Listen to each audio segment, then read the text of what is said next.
Long before modern sleeping bags and portable heaters, humanity survived winters that could kill in hours. The nomads who crossed the Mongolian steppes, the Sami herders of the Arctic Circle, and the First Nations peoples of the frozen north developed ingenious methods to trap warmth in their temporary shelters without relying on constant flame. These weren't luxuries, they were the difference between waking to another frigid dawn or never waking at all. Understanding these ancient techniques reveals a sophisticated knowledge of thermodynamics that modern survivalists are only now rediscovering.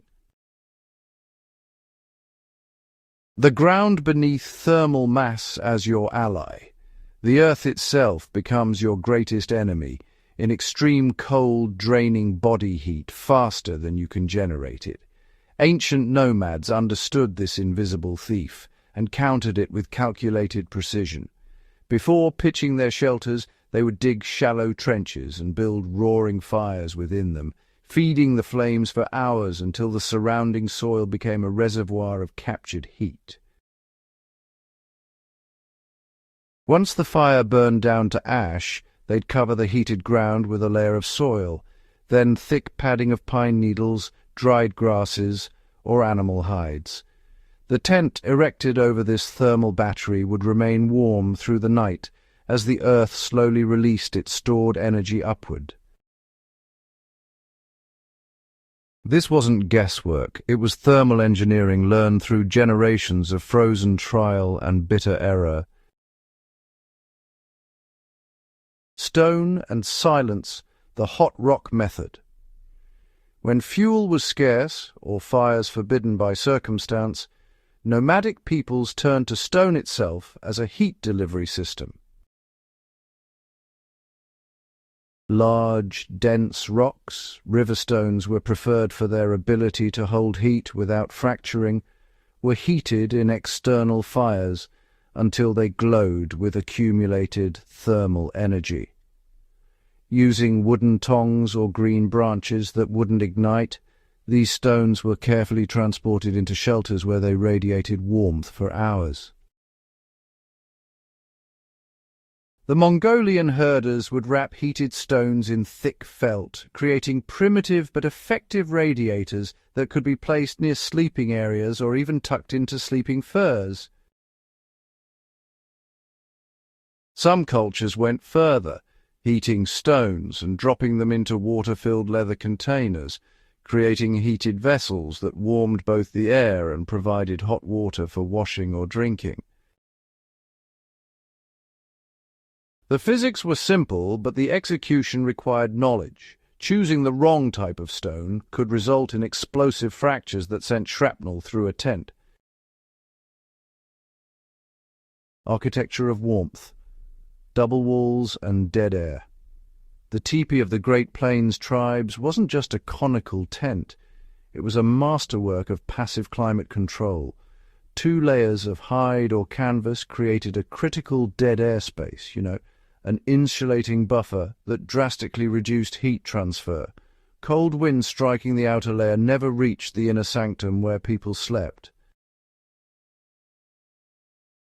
Some designs incorporated adjustable smoke flaps at the peak that could be repositioned based on wind direction, creating a chimney effect that drew out moisture while retaining heat. The Sami Lavu employed similar principles, with reindeer hides providing not just structure but exceptional insulation when the temperature plummeted. These shelters worked because, they understood that trapped, still air is actually one of nature's finest insulators. Perhaps the most overlooked ancient technique was, honestly, the deliberate manipulation of human metabolism itself.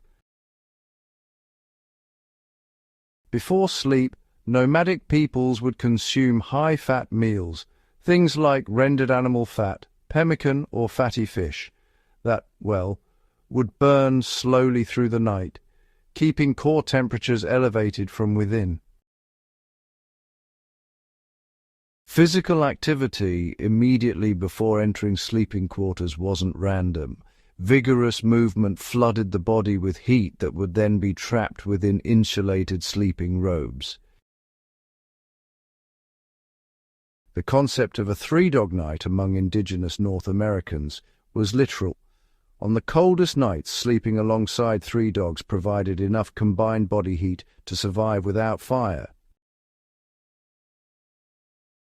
This wasn't companionship, it was calculated thermal management. These ancient methods remind us that survival has never been about overpowering nature with technology, but understanding and working with the fundamental laws of heat, insulation, and human physiology. The nomads who crossed frozen landscapes carried this knowledge in their minds, not their packs. In our modern world of preparedness and self-reliance, these lessons remain as vital as ever. Subscribe to Fieldcraft Chronicles and share this video with those who understand that true mastery comes from learning what our ancestors knew by necessity.